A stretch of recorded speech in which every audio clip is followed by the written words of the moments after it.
In fact, we won't even let you participate, right? Okay, I'll leave quietly. So this actually, thanks to Patrick for giving me the opportunity to kind of share with you guys on UX, which is a big passion of mine. It's what I do for a living, but I think I've always been interested in this type of stuff from even before it was my career. What I wanted to do in today's call was to, I was going to spend the whole time in Figma. We're going to design some stuff. And I realized that that's not really my process. My process actually has a lot of things that happen before you get into the wireframing. And so I wanted to open that up a little bit for you guys to see. We'll try to get through as much of the content as possible. If you're okay with it, Patrick, if we need to use the next session to actually do the hands-on stuff, we can do that. But today I really want to lay some groundwork for you guys to help you as you're thinking in the future around designing digital products. So let me share my screen. So which screen is it going to share? If I share, I'll get this one. Can you guys see my screen? Yep. Okay. All right.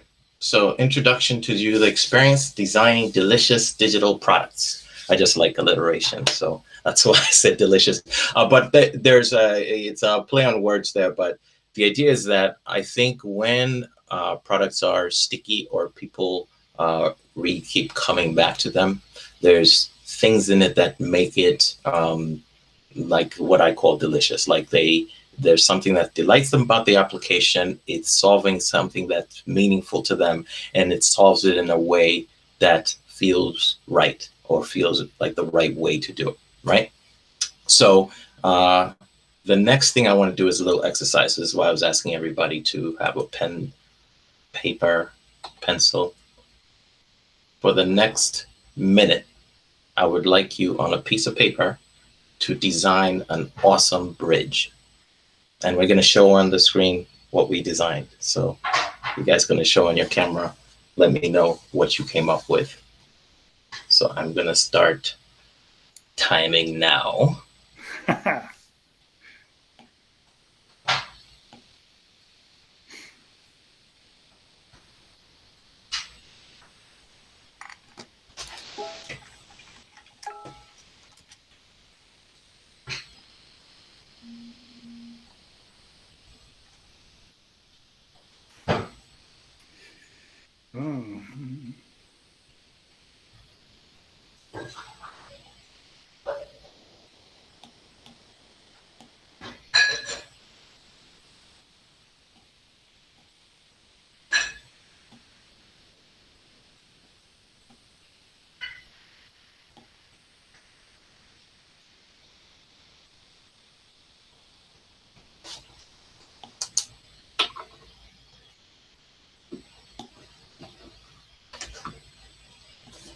About another 20 seconds, and then we can show our wonderful designs.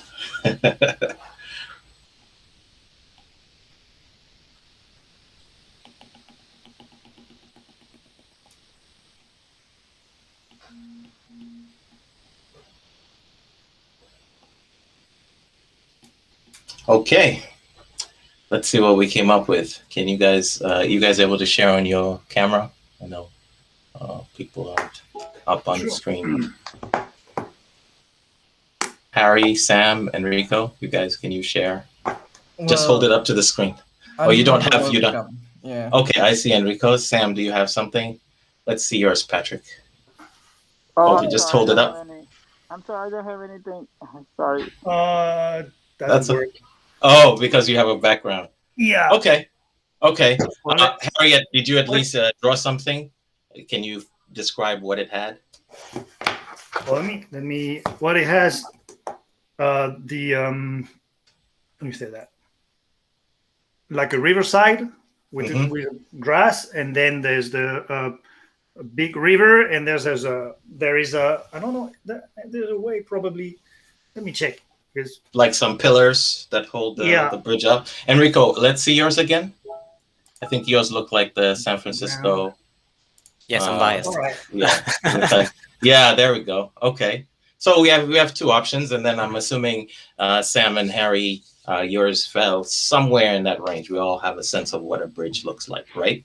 So what if I were to tell you that this is who we are designing this bridge for?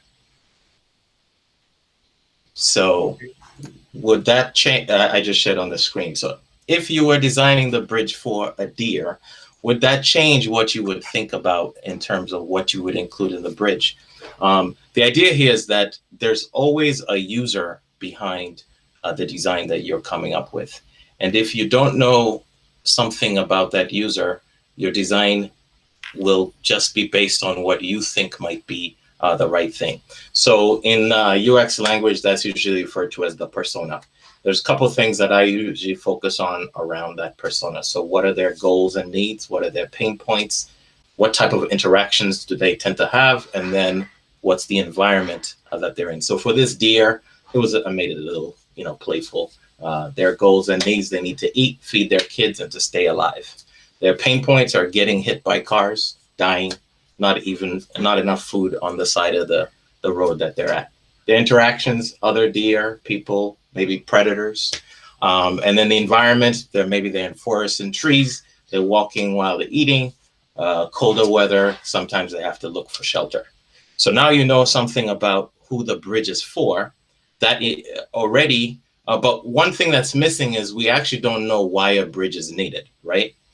So if you then focus in on the problem space, this is the most important thing. It's like, what is the problem that we're trying to solve? So in this case, I pulled out this statistic. In the United States, estimated 1.23 million deer related accidents occurred in 2012.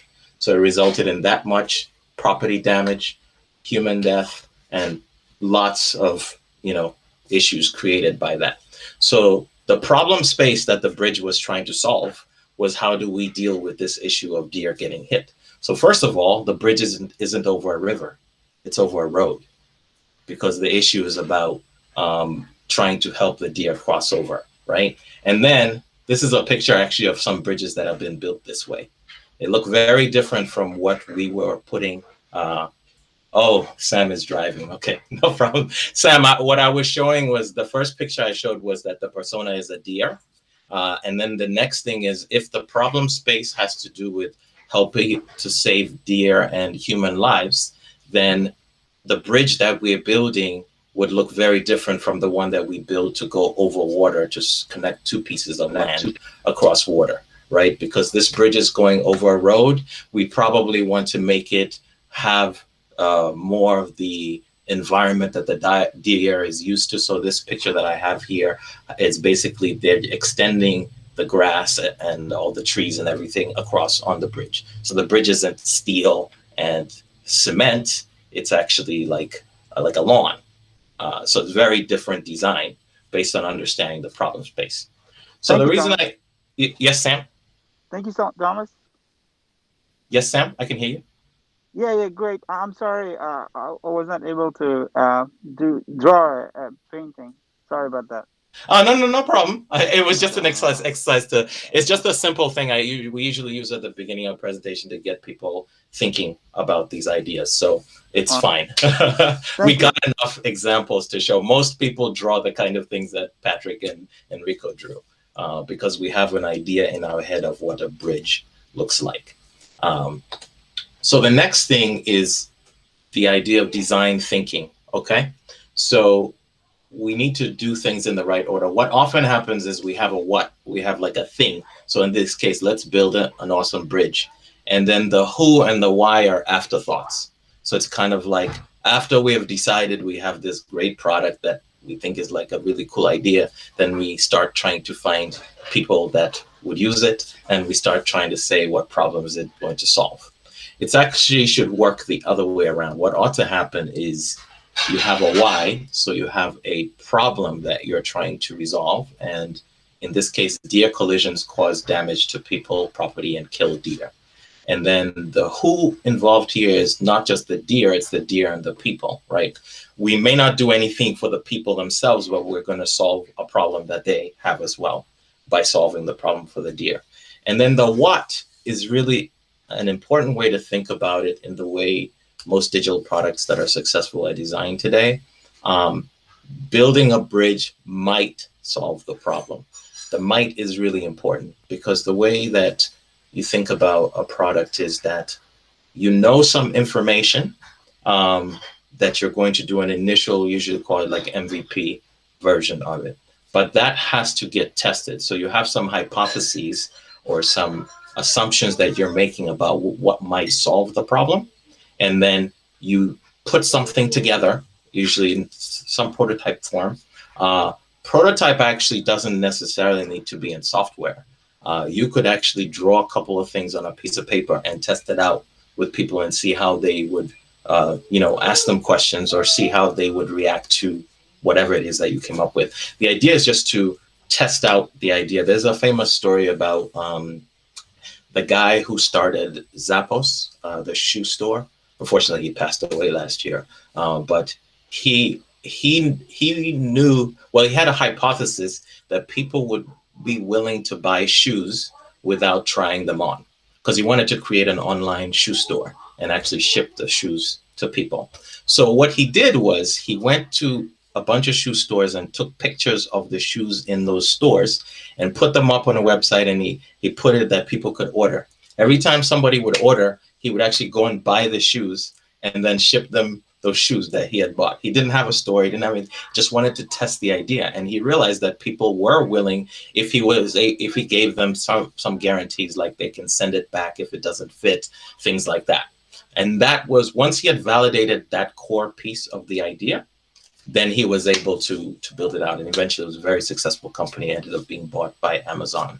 But that's a famous illustration of that whole idea of doing something that tests out the core of the idea before trying to build the whole thing out. And as you've seen in the past weeks with Patrick, even small features, it takes a lot of effort, to make a small thing work. So it's cheaper to find other ways to answer some of those questions.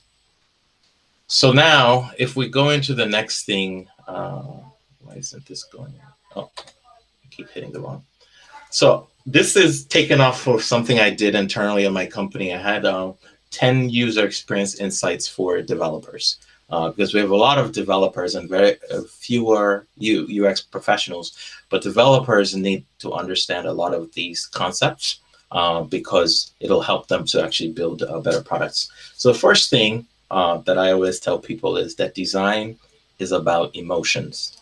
What I mean by that is that what the design is doing is very much tied to how the people are going to feel when they interact with the thing. So most of what you're doing is to try to minimize frustration and to enhance delight. So, but it ties back to a user, to people. If you continuously keep in mind a user or a person that you can see using the thing, you usually come up with a better design. The next thing is that I always recommend, if you're doing any kind of development, to learn how to wireframe. Wireframing isn't something that's just for designers to do.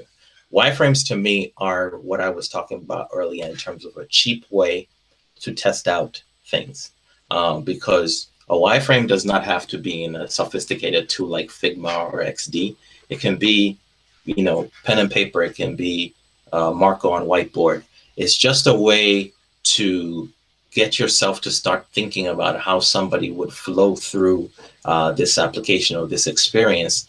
Usually when you do that, you start to see the places where there's complexity or places where too much is going on for somebody's going to get confused. But it's just a very helpful thing to be able to do. That's what I'm going to help you guys with a little bit of this. This is going to be a big focus on the hands-on stuff, but it's something that I think is a good thing to have in your toolbox as a developer. The next thing is this idea of negative space. There's nothing wrong with nothing being there. what I mean is that you should be very thoughtful about every element that ends up on the interface. And this is a very famous screen everybody has seen, and it's probably one of the most used screens, you know, in the world, but it has very little on it.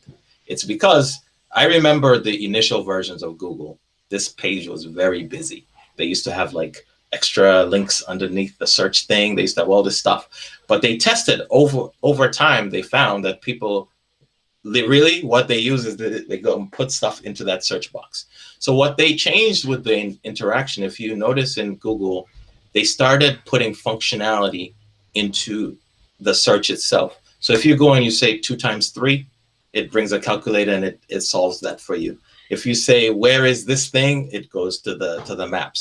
So they use this as the interface because they knew that's the way the person's mental model is working when they're trying to answer the question, and then base the interface on that. So it looks like very little on the screen, but it's actually very powerful functionality. The next thing is to think of the user interface as your relationship with the user. The user has no idea you're using observables. They have no idea that you're querying some database. They have no idea about all those things. The only way that you relate to the user is by what you present to them on the screen, and then how that interacts with them when they take actions. So when you think about it that way, everything that you do behind the scenes should be supporting what they're going to deal with on the front end, right? So think of it as that's your connection to them. It doesn't necessarily mean that the front end has to be beautiful. It just needs to be doing what it's supposed to do for that particular user to solve the problem that they're trying to solve. And I'll show you something at the end of actually probably one of the uglier user interfaces that I've seen, which was actually very effective because it was designed with a particular purpose. Probably the most famous one is Amazon. Amazon has not been polished or made more beautiful for 10 years. It's and Amazon, they used to be a thing where they said, don't make screens too busy. If you go to that Amazon screen that you use with a lot is going on, but it's intentional because the people who are coming there, they want choice. It's like, I want to be able to filter by this. I want to be able to, sort things. So in that context, it makes sense because you're looking for the variety. But it's still pretty basic. I mean, yeah, it's not slick at all. Yeah, it's pure the 90s or the early 2000s. It's the same style. It hasn't changed because people, they don't care. It just works. It's fast and it works. So it's like for there, I want my search to come back quickly. I want it to come back with relevance, and I want it to then click me through to be able to take the transaction if I want to take it. So that's where they optimize. They optimize on those interactions as opposed to what does it look like. Absolutely. Yeah. Then the next point here is the best design is invisible. Don't make me notice what I'm doing. Just make it simple. I think I've said this in a couple of different ways. I've linked to this article, and I'll give you guys these slides after, so you can read some of the articles. But the idea again is to only have on the screen, on the page, what is relevant and needed for what the user is doing at that point in time, and nothing more. So usually the hardest thing is actually to take things away. It's very easy to pack a lot of things into a screen, into functionality, but to take it away and to say, this is what is essential, that's actually the harder work. And that's why iterating, again, through things like wireframes is very helpful, because you haven't spent so much time building that you've fallen in love with your code, and you don't want to take things away because it was cheap to come up with those ideas. Oh, any questions so far or thoughts? I hope I'm not going too quick. So the next thing is there's always this question around UI versus UX. This is not an official description between the two. This is just a way that I try to differentiate between the two. Both are important, but it's important to understand what the difference is. So UI is kind of that aesthetic appearance and interaction. It's kind of like the physical way that the person is interacting with the product. So in our case with digital products, the user interfaces tend to be, mobile screen, website, web browser, or whatever way that they're interacting with the application. But user interface is also Alexa. That interface is the voice. You're interacting with it through sound. There's, if you have lights that you clap and they turn on, that's the interface. The interface is really just how do you have an interaction with the product. The user experience is the overall product experience, right? So that includes how does somebody discover this product? The website that tells them about the product, how they figure out the pricing, like all of those things. So remember, this is about emotions, right? So each touch point affects how somebody views or perceives the product. In the digital design space, the user experience, that's why it's important to do that persona stuff, because you need to understand not just what's going to be happening in your app, but what's happening around them when they're using this app. So if we think about this app that we're building, I think we made a good thought process very early on that we have to focus on a mobile type experience, right? Because somebody is either lining up or they are on their way to the place, or they're trying to find the place. Most likely they're not going to be sitting at a computer trying to find these venues, right? So the primary and best experience has to be the mobile one, because that's where the context will mostly be.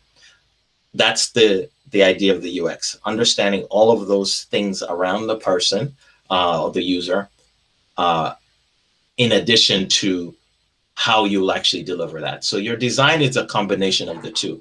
It's that understanding what's the experience we want to give, and then how we actually going to implement that in an interface. Okay.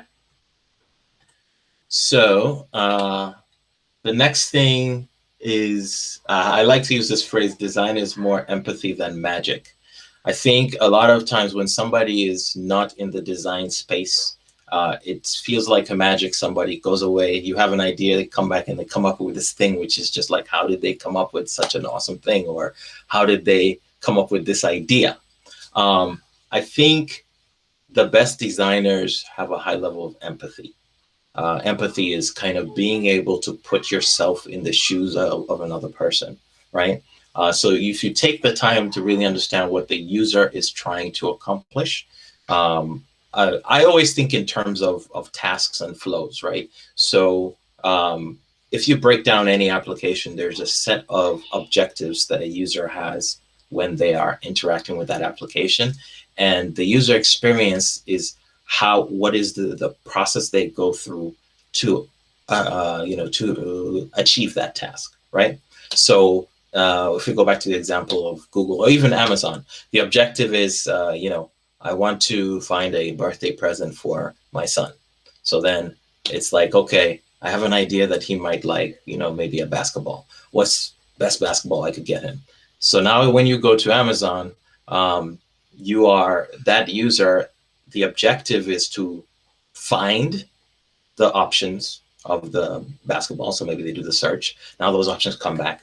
And then the next objective is to make a decision. So they provide you information that helps you make that decision. Is it Prime eligible? So it'll have free shipping. How much does it cost? So they're presenting all that information to you for that second objective of which one do I want? And then when you go into the next objective is, once I pick that one, how have other people experienced this thing?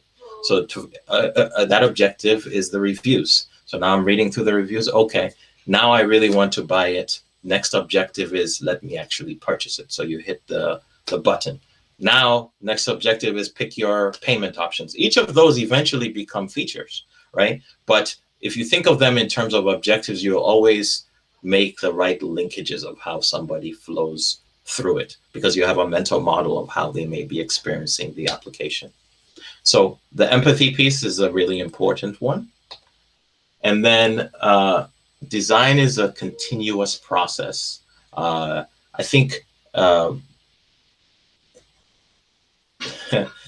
when I first started in this career, people, if you do like very high fidelity wireframes or mock-ups, so high fidelity means that they look almost like the actual application that you're going to build.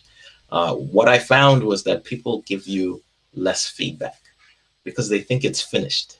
Like they think this is this is your proposal of the final thing.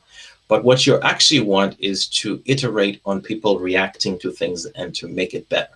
So that's why I tend to do much lower fidelity wireframes and then take the feedback. People say, oh, that wouldn't work. You know, when the lower fidelity, the more willing people are to tear it apart because they know you didn't spend that much time on it, right? So that's why I say have a thick skin, smile, listen. This is if you're working with a team and you are the person making the suggestions. And I think as developers, if you're working on a solo project, you're kind of doing all of these thought processes yourself. But if you are interacting with other people, or if you have a solo project and you want to honestly assess whether it's something that would actually get traction, it's important to remove your ego from the situation and just present things to people and hear what they truly say, and then go back and say, okay, with that information, what would I adjust? That's how you get to those delicious products. It's the iteration. Most of the products that you probably think are awesome have not been in the same state from when they first launched. They probably launched a particular way, and then they got feedback or figured out what people were using, then they kept iterating. And the products I tend to enjoy the most are the ones where they keep solving things, and something I haven't even thought about was a problem, and then I'm like, oh yeah, actually that's a good solution to that, right? So because they're learning from the users. Ways you can learn from users is analytics, especially with a mobile application or web application. You can figure out what people are doing in the application, because that data tells you real information versus somebody telling you what they think they would do. This is after you've launched something. Before that, it's more this kind of showing people prototype, doing alpha, doing beta, and collecting that feedback. But each time you're iterating and you're making adjustments. Now, if we go back to something that I said earlier,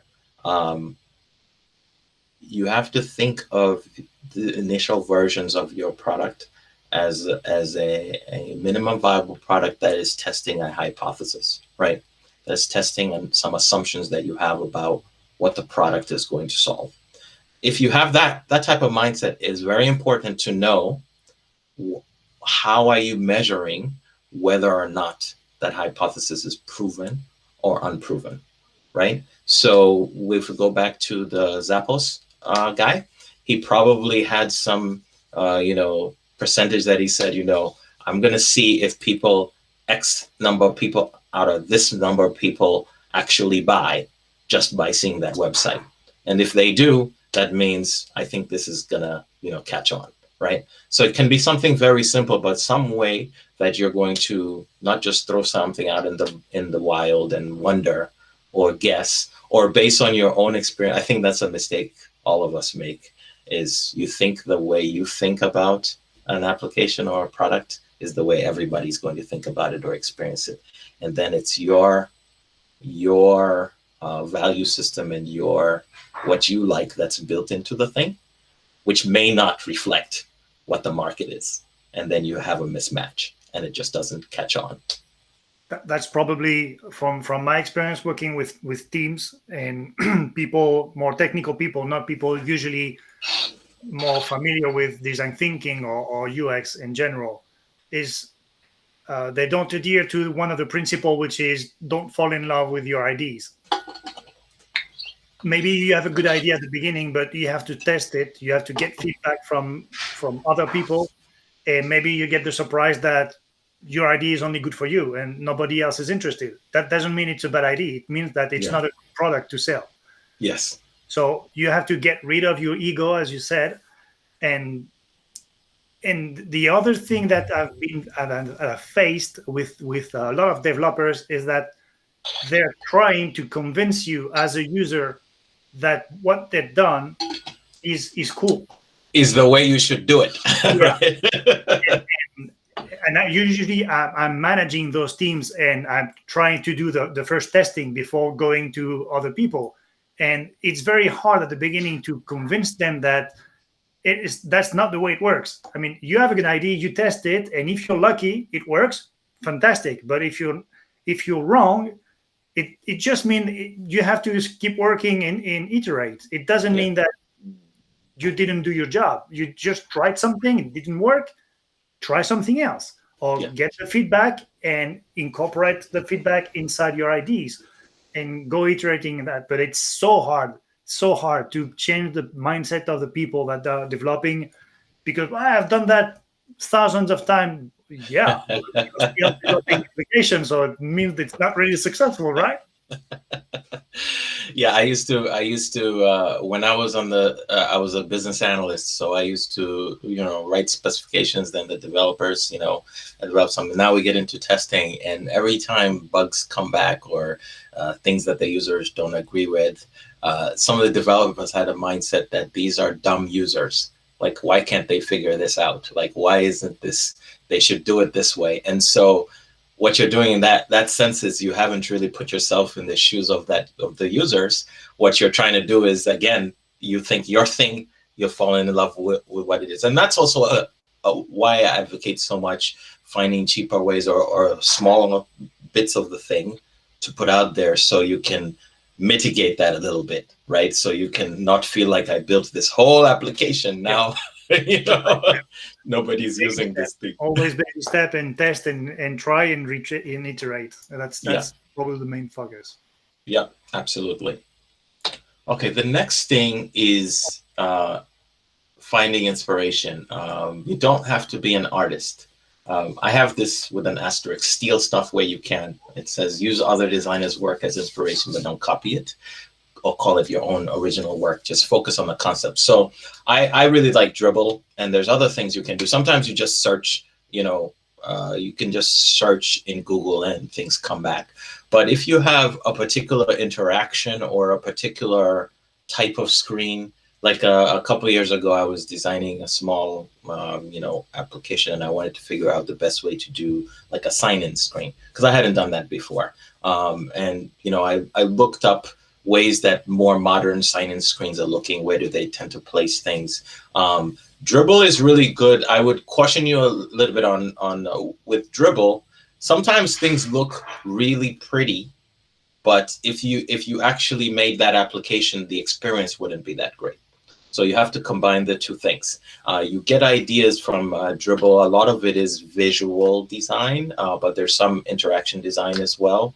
Interaction design is how when somebody presses a button or does something, a lot of it is like animation or how screens flow into each other. That's another big part of the design of applications. So just find for yourself places that you can get that inspiration. If I think about the app that we're currently building, we kind of know functionally, we had that long list that we made in Trello. But in my head, I actually don't have a picture of like how somebody flows through this thing. I think that's what's going to be fun to work on together. And part of that will be just the pure how we flow through the functionality. But then the other is how will it look and feel? What's kind of color scheme that would make sense. That type of stuff is also included in here. That's how you those things like color, shapes, contrast, all of those things also affect how people interact with an application. That's why I don't know if you've seen, a lot of people are into dark mode now. So like every application has like a dark mode version to it. It has an aesthetic value to it, but there's also a practical one because for things where people spend a lot of time looking at the screen, a dark mode is better for your eyes than a light screen. That's why our IDEs for development tend to be in the darker mode, because we look at that screen all the time. So that's my recommendation is find ways to get that inspiration. And then this was the ugly screen that I was talking about, right? So how it works is much more important than how it looks.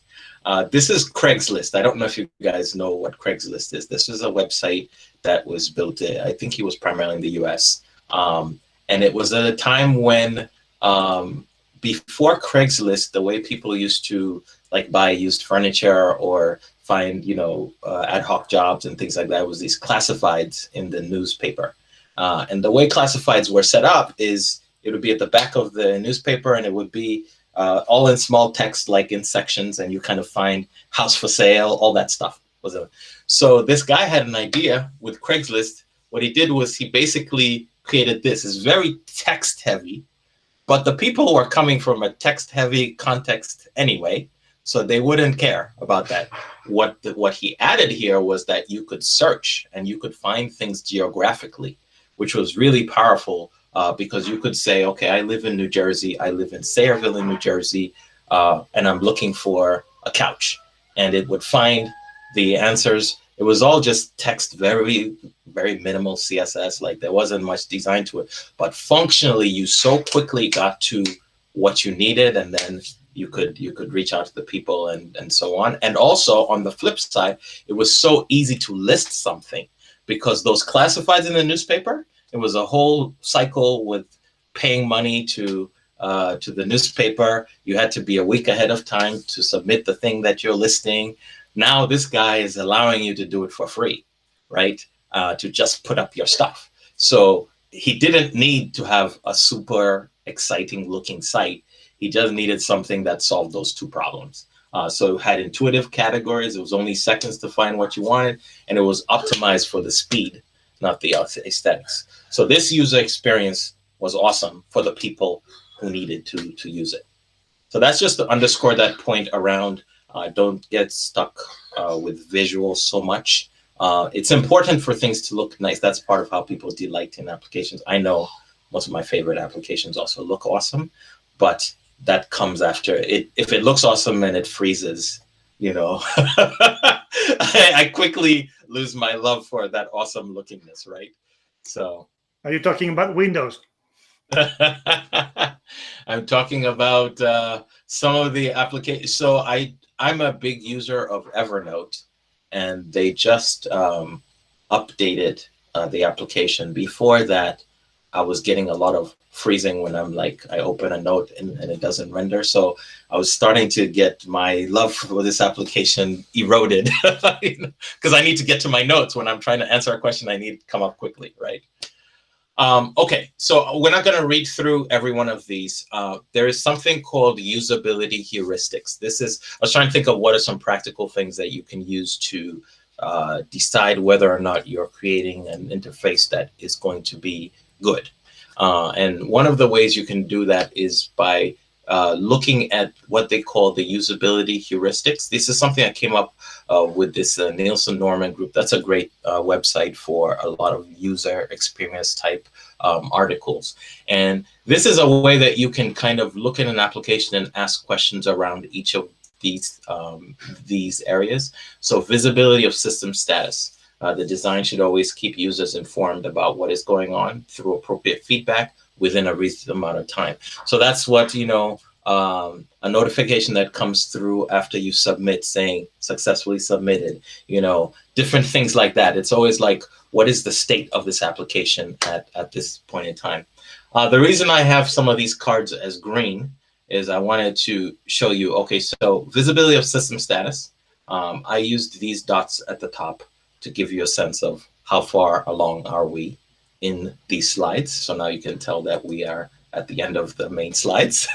If I go back, you can see that it was keeping track up there. So you see this a lot in forms on Wizards. If you're filling out a form and there's a multi-step process, just being able to know where you stand.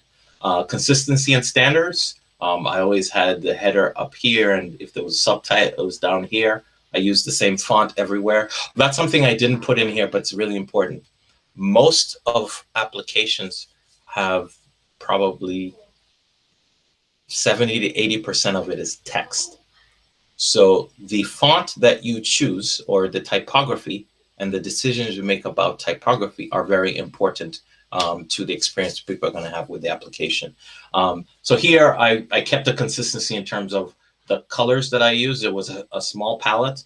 There was the text that the typography I chose, and the sizes could give you a hierarchy of the information on the page. Recognition rather than recall means name things what people are used to them being named, put things in places where people are used to them being.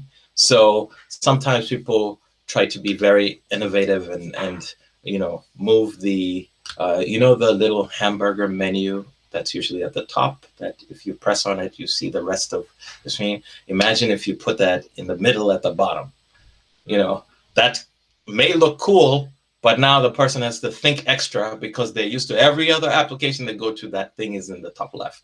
So there's certain conventions which the reason you see them everywhere is that that consistency actually gives people a good experience, because it takes a much shorter amount of time to learn the application and to get used to how to use it. Aesthetic and minimalist design, I've harped on that a lot as well, which is only interfaces should not contain information which is irrelevant or rarely needed.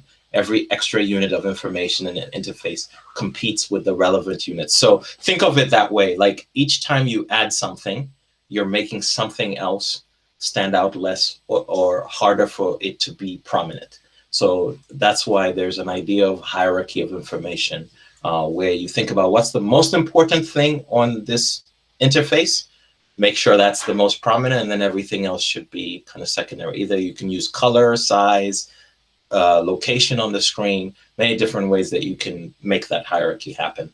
A good example of this is if you go to any, either like a marketing website or a personal branding website where somebody they want you to join the mailing list.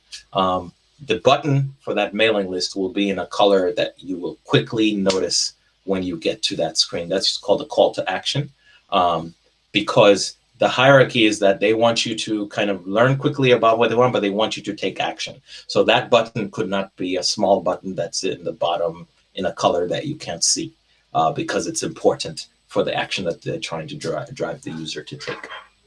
All right, so I'll give you guys the link to this. You can read it separately, but there's a lot of good stuff. Actually, one other thing which I didn't highlight because it's not relevant to like a slide set, but error prevention and how you deal with when something goes wrong is a big part of the user experience. So every time that you have what we call the happy path, if somebody does something and they do all the right things, you have to think of those edge cases. What if they don't do the right thing at the spot?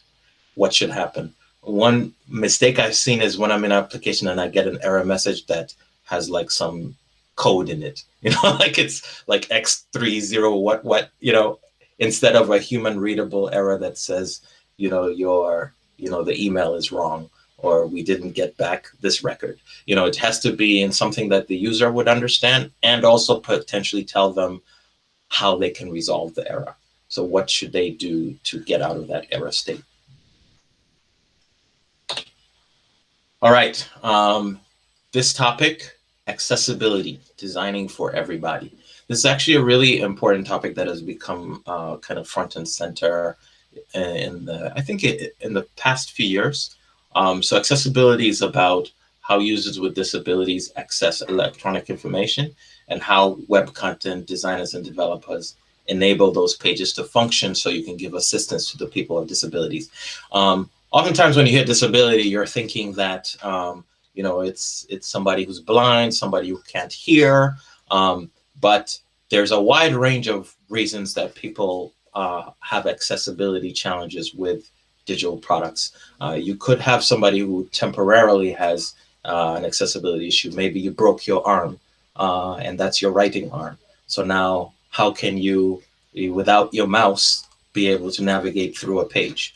You have, actually, I think I forgot what the statistic is, but most people are going to have some accessibility issue in the latter part of their life. Because as you get older, your vision most likely is not as strong as it was. Maybe your hearing, may not be as good as it was. You might have motor function issues, those sort of things. So accessibility is not something that is just for you to think about in terms of there's another group of people who are not me that the accessibility is important for. It really is a way to make applications work for everybody. So there's a couple of things like keyboard navigation. So giving an option to do things without having to use the mouse. This is primarily if you're on a desktop. For mobile devices, it's about things like the sizes of things on the screen. So if you have really small font for something that's important, somebody who's vision impaired would have a challenge with that. Or maybe a button is like really small to press on, and you have to think on a mobile device that we have our thumbs and our fingers. We don't have the pointer of a mouse. Color contrast is another important one. There's a large number of people who are colorblind, and there's many ranges actually of color blindness. It's not the one.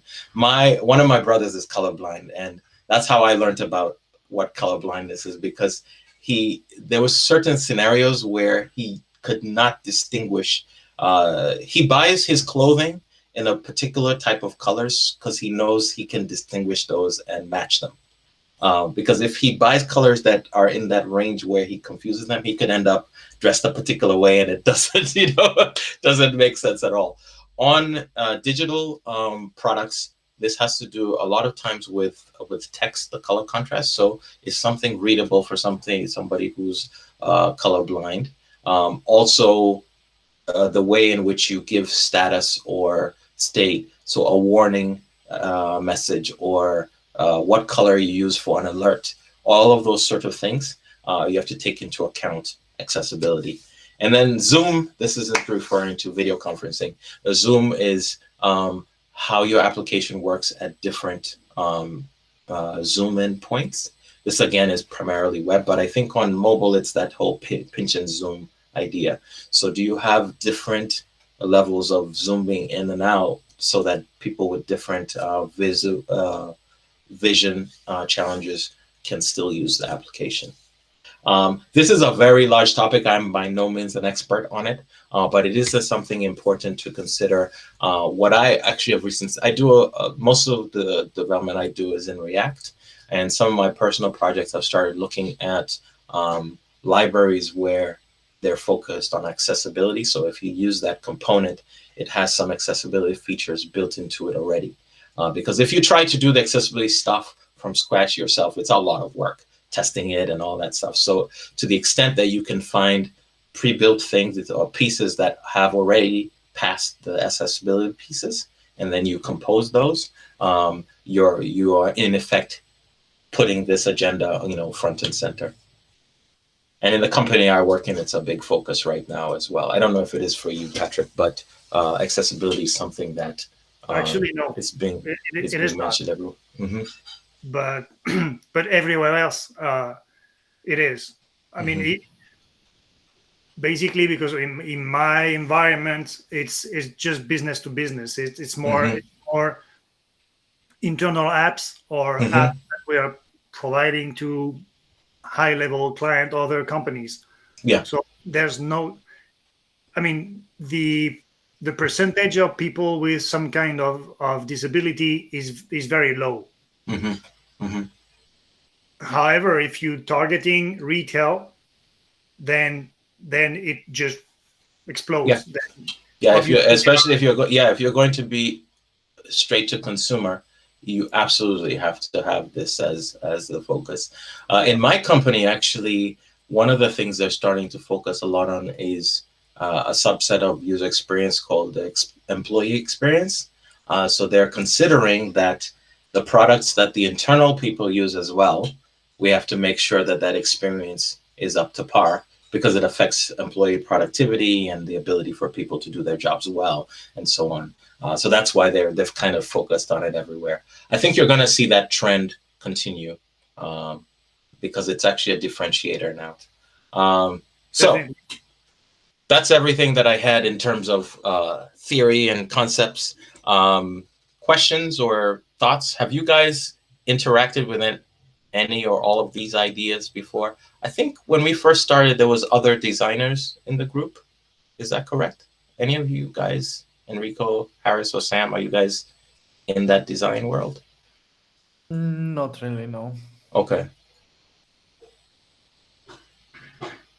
Enrico? Yeah, it's a different type of design that I do. My background is in architecture Okay. and engineering for construction.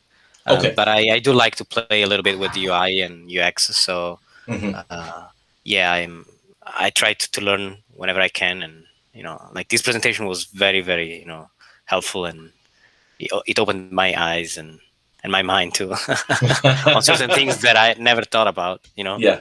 Yeah. And talking about sketching by hand for the application that I'm building, I am doing like some wireframes just by hand, like you were saying. Yeah. Just yeah, and pen actually, over. you activate a different part of your brain when you use pen to paper versus when you do stuff on a screen. That's why I love whiteboards. I actually have a whiteboard in my office here at home because when I want to step away and make my mind look at a problem differently, it always helps to put it down, paper to pencil. Yeah, what I found, it helped me a lot doing hand drawn wireframe is that you have to think of the bigger picture and the layout ahead of time, because you can't just start drawing stuff and then they don't align. On the screen you can draw a card and then you stretch it, you move it up, you align it. On paper you can't redraw the same thing 100 times just because it wasn't the right size or the right alignment. So it forces you to kind of think of a general layout or order ahead of time. Yeah, it also usually when I am on paper, it forces me to think of the key storyboard.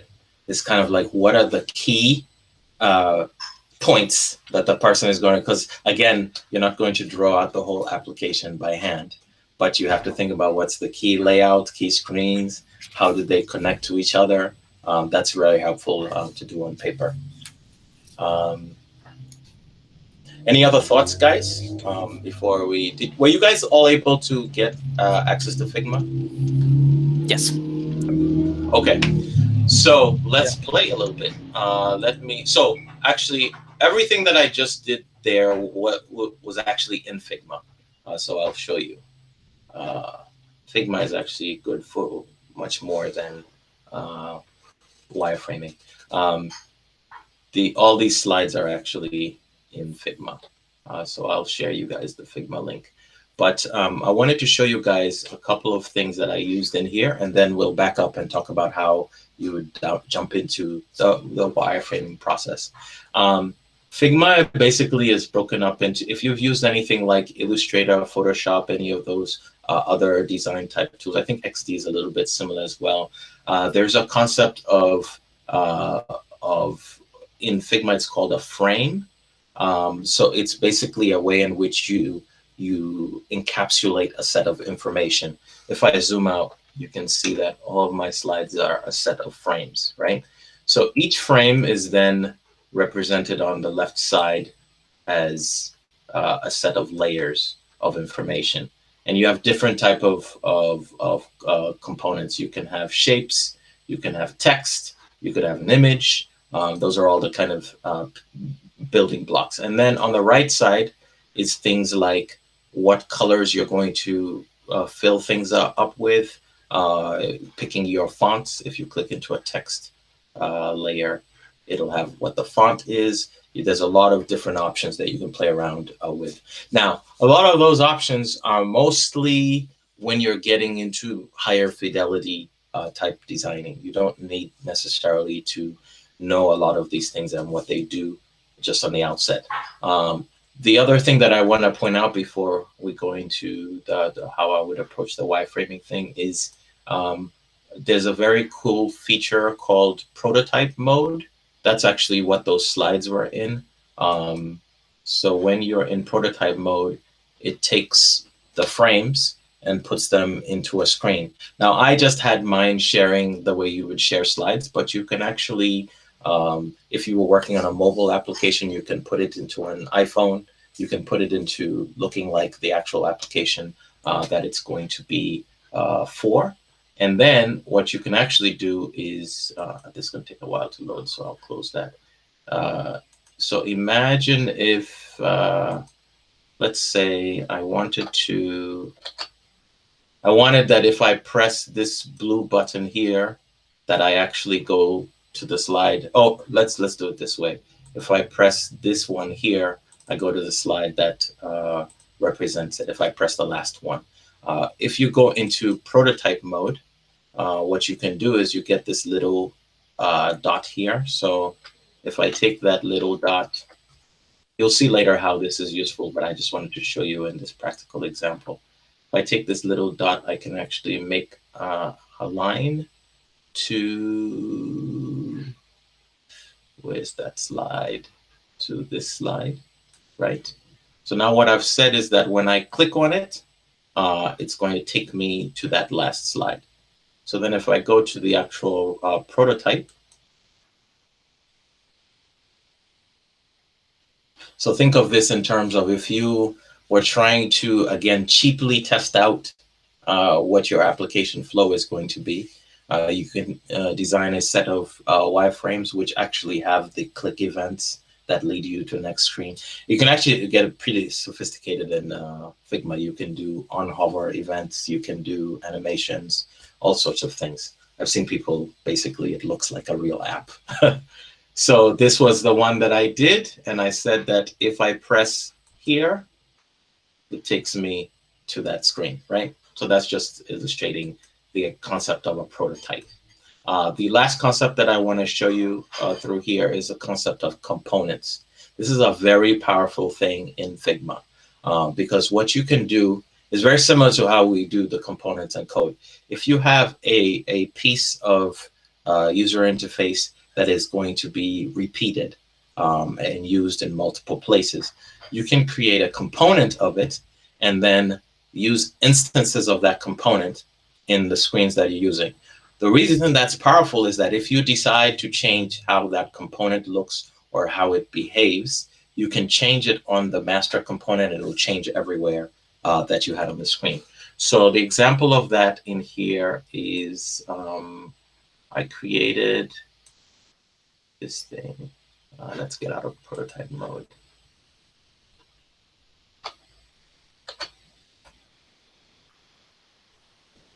This progress thing is actually, these progress circles are actually a component. And I actually created 2 variants of it, right? There's a variant where it's in a pending state and in a complete state. So when you go into one of these over here, let's go back a little bit. Okay, so this one is an instance of that. So you see it's a what is it? It's a diamond that doesn't have anything in it. When you're on the master, it's a diamond which is filled in. So now if I click on this, you can actually see that it's a progress circle component, and I actually have both states available to me. So I can change it to a pending state, and it automatically puts all that styling, design, or whatever that I did. So all I had to do for these slides was to design that thing once, copy it over, and then each slide that I went to, I just changed the state.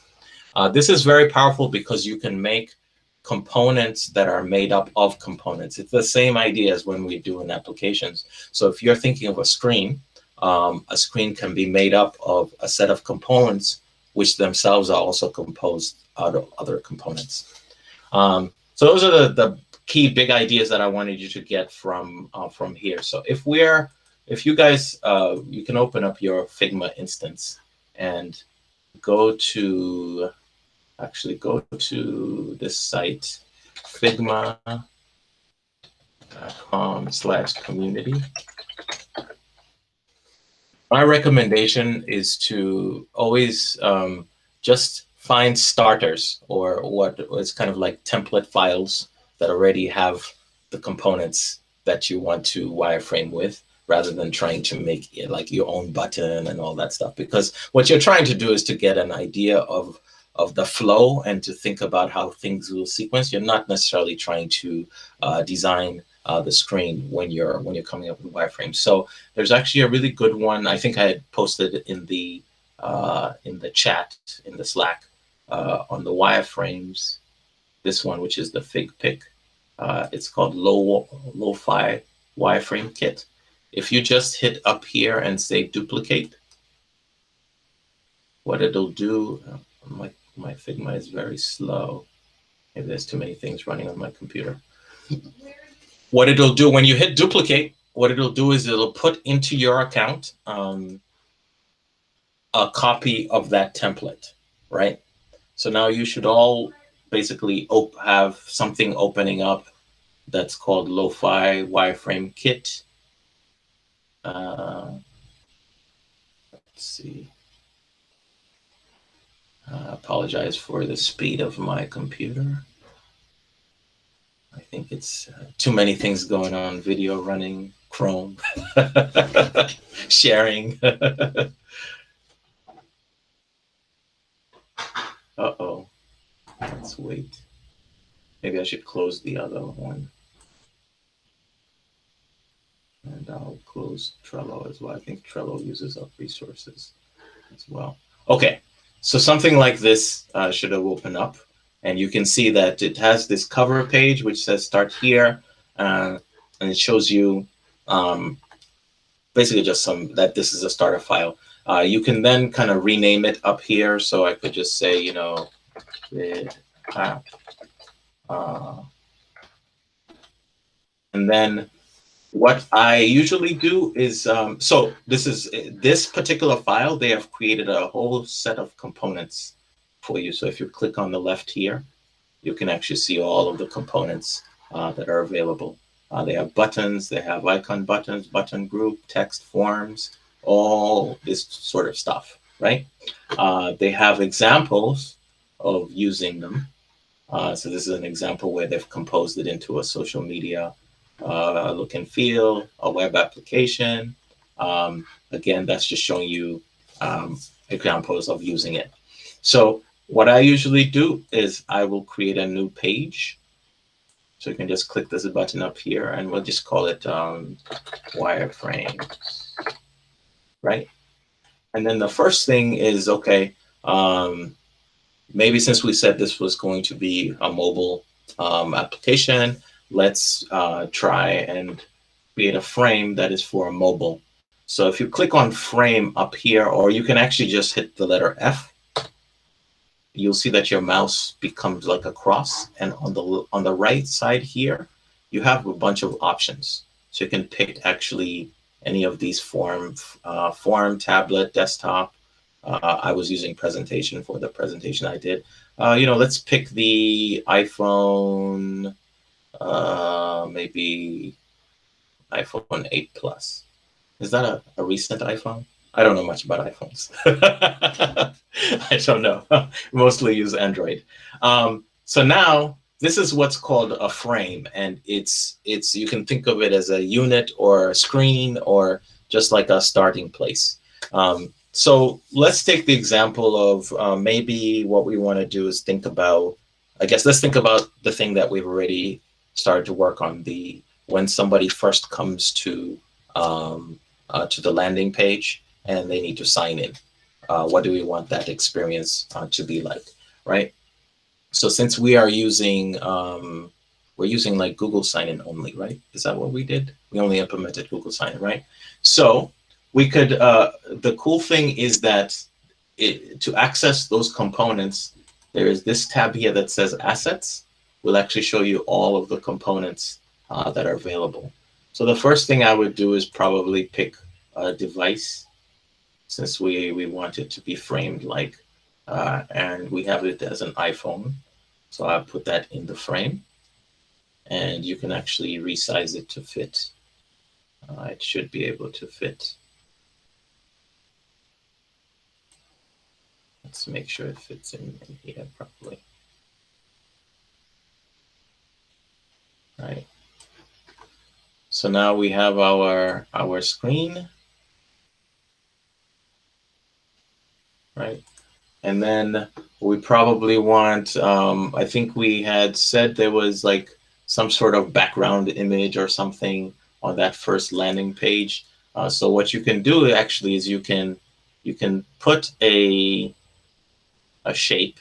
What I did was I selected up here the square, but again, you could just press R and you'll get the same thing. So now this square here is actually represented as a layer. It's this rectangle over here. One cool thing in Figma is that, okay, let's see. I'm going to find an image on Splash.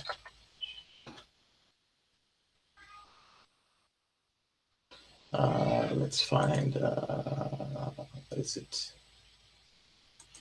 What would be a good background image for our app? Let's see, store, something like that. It's taking a long time to search for things. Let's see what comes up.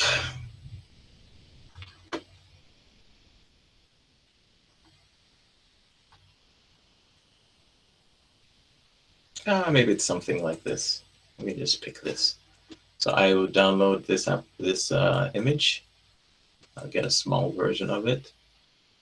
Right now, what I can actually do is go in here, and on the right side here, fill is how you put color into the shape, right? So I could put, you know, if I turn this red, that turns red. One cool thing about fill is that you can actually make it say image. And then I could actually take that image that we selected. Where did it download to? This Unsplash image here. And boom, fits it in there, right? So that was just a quick way to say, hey, we're going to have a background image. And maybe because we know we're going to have text on top of this, maybe we make it only 50%, so it's a little bit lighter. 40%, right? And then we want to put maybe a few form fields. What did we take? We took their name and their email, right? Those were the two things that we did. So you can go back to the components and say, okay, forms, and let's just take a text field.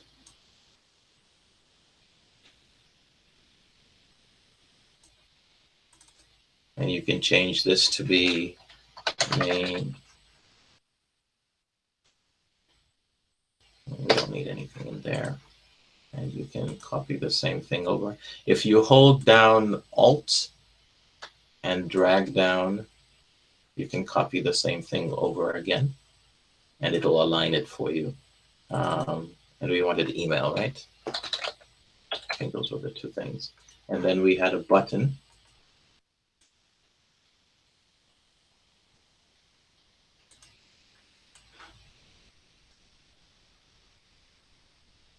Which said, was it sign up, right? Just align that. Sign up. Okay. Now, actually, we probably need, there's something missing if we want it to look a little more like the application. There's usually these elements from the device that show you, yeah. So let's just put that up there.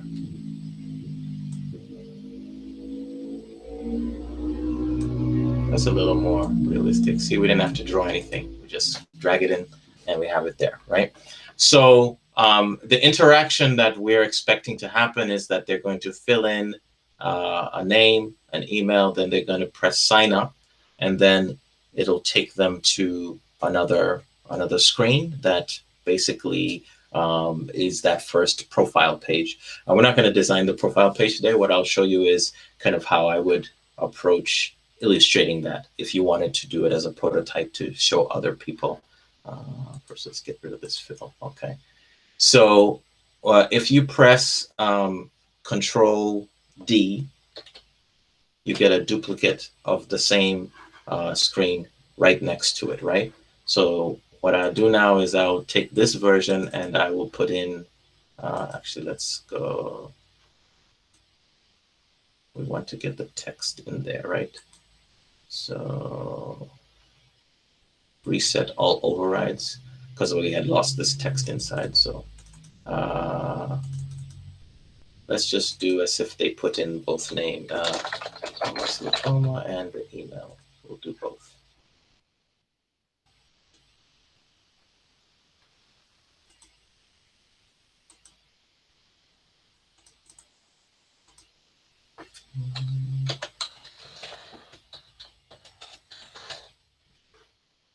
This was actually, this was name, and this was email. Okay, so that's the next state, is that they fill in those two things. And next thing is they press the sign up button. So now we know that once they hit sign up, it's actually going to take them to a different screen. I usually still duplicate the same screen because I want it to kind of stay, everything to stay positioned in the same place, and I get a sense of the person what, there's something important missing. We don't have any way for the person to know what the app this is. So what's the name of the app, right? So let's just put in like some placeholder header, like name.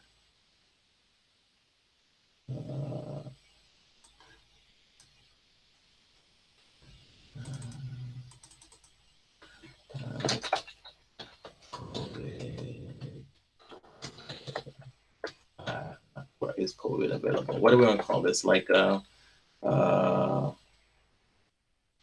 what is the app's purpose? That's actually, I missed a whole part of my presentation, actually. Let's go back for a moment. We'll come back to this, but this is actually very important. I violated my own training. Where is this thing? I think it's in other here.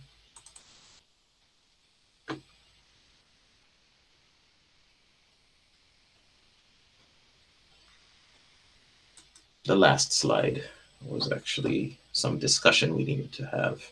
I wouldn't have had to ask that question.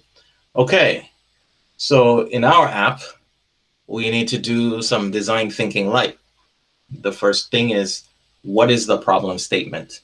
What is the problem that we are trying to solve? If we were to put that in words, what would you guys say?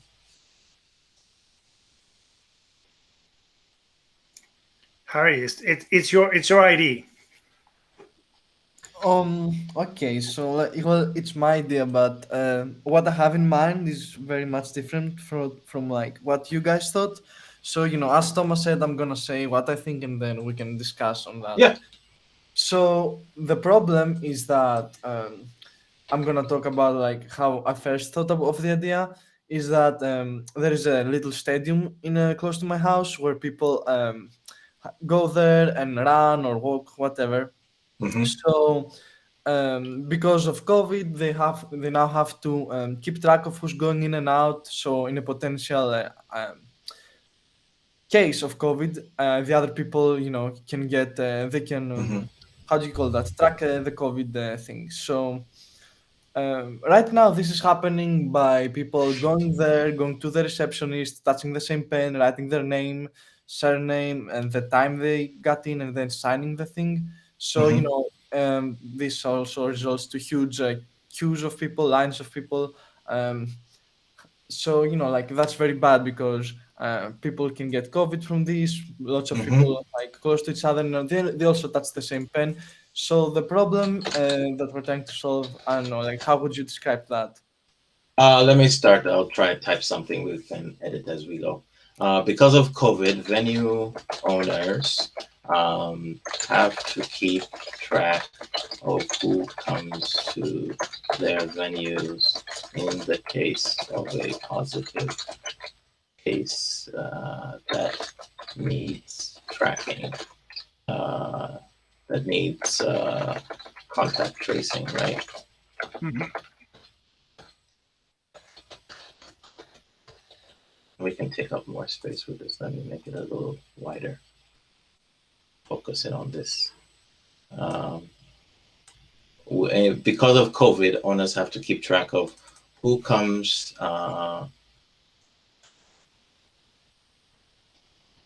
into their venues in the case of a positive case that needs contact tracing. Currently,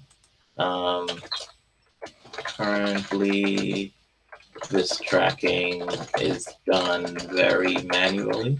Is that right? Yep. Very manually, and leads to long lines, which are increase the chances of COVID spreading amongst the Users. The users, yeah, the users, right? So because of COVID, venue owners have to keep track of who comes to their venues in the case of a positive case that needs contact tracing. Currently, this tracking is done very manually and leads to long lines, which increase the chances of COVID spread amongst the users. Venue owners need a way to comply with the contact tracing requirement while providing a safe experience for their users.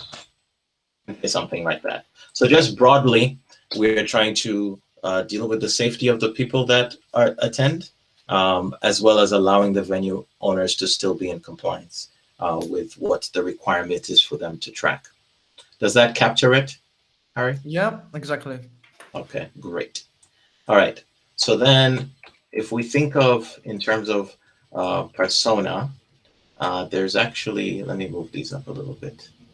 Just doing this on the fly. It's kind of like when Patrick codes in front of us, right? Just watching my thought process as I go, right? So we can actually extract persona from what we just wrote. Because of COVID, we have venue owners, right? And we did some of this work before, but it's helpful to have it in this format. We have the users, so the venue users. And then potentially this might be a silent persona, but whatever regulatory body or regulator that the compliance is for, right? There's somebody who maybe they need to generate a report for at some point. That's professional distortion. Where you work. What do you say? It shows perfectly where you work at. Yes, I work for a bank. In the bank industry, think about regulators. Yeah. I spend more time thinking about regulators than business.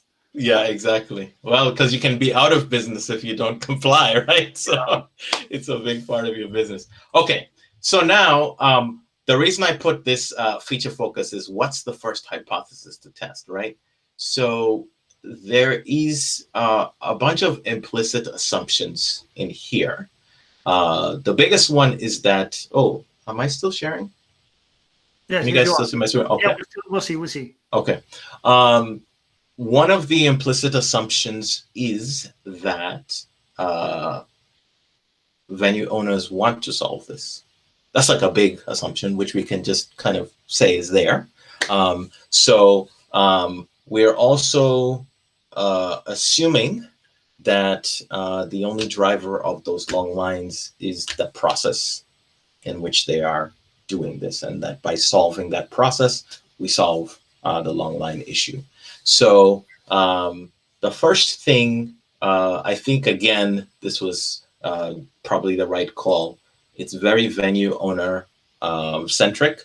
So the first persona that we pick out of here is the venue owner because they are the one whose main problem we're trying to solve. Secondarily, we solve the user's problem, but the user actually isn't fully aware of their problem even, right? Because they're just coming to the site. The venue owner is the one who's thinking about, I need to come up with a way to solve this, right? Venue owners, if they're like my wife, they probably are thinking about these things and are concerned about COVID spread and all that. But in our use case, it's primarily the venue owner that the app is focused on. So if I take that venue owner, the reason I said this feature focus is we want to say what is the first thing that would be valuable to this venue owner. So this doesn't mean what's the first feature that we're going to build, because a feature on its own doesn't yet have value. The thing that has value is when an objective or a task is completed. So for the venue owner, what do you guys think is the first thing that would be helpful for them just out of the gate? Even before we have QR codes and all this stuff, like what's the first thing? Yeah, the registering of people. I mean, Yeah. it's just substituting the writing down the name on paper by doing in a more automatic way and quicker way. Yeah. And less error prone.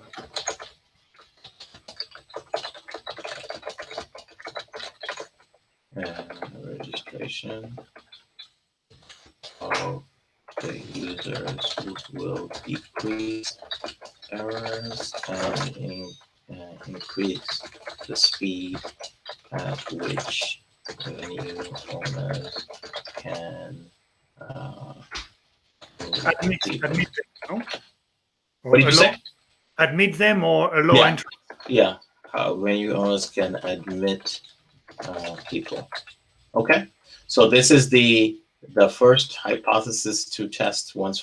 So we're going to build something that can achieve that, just the digitally registering people. As long as I can have my venue and put people in and keep track of them in there, that's the first area that we're focused on.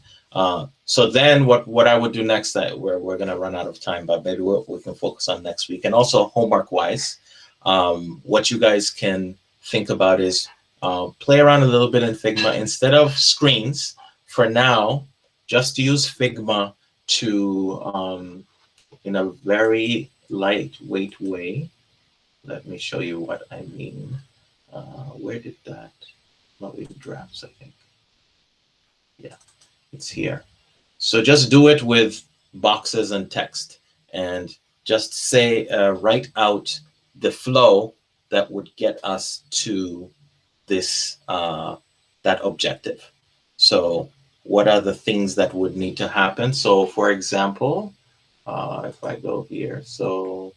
You mean to draw the workflow, no? The flow of the app. So basically, it's not necessarily the flow of the app.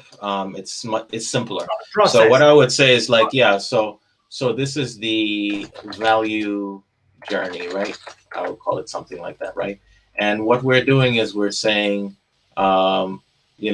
just create a box, put some text in it, and say, what's the first thing that happens, next thing that happened, to get to the point where I have registered a user. Don't think of it in terms of screens or anything like that. Just what needs to happen at a very high level. So the venue owner has to be registered. They have to have entered the venue in.